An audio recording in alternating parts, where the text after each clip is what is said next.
Hello friends, welcome to module 9 of my lecture series on covariance-based structural equation model.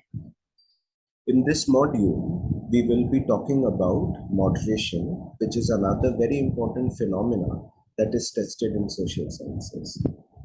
Moderation is a phenomena where we look at the role of a variable when it manipulates, either increases, decreases, or even changes the polarity of an existing relationship between variables.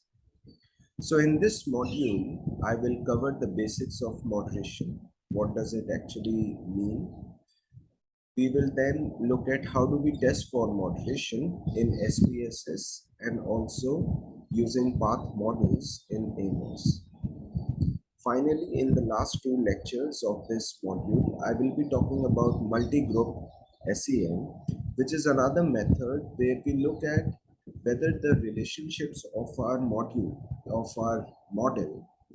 they remain same across multiple samples.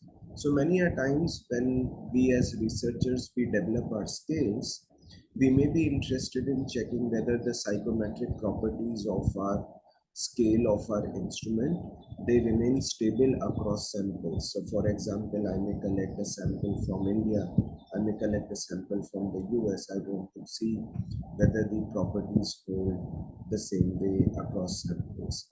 So I will explain what does multigroup SEM mean, and then how do you actually test it in AMOS. I hope the module will be beneficial for you, for your research, and I wish you all the very best. Thank you.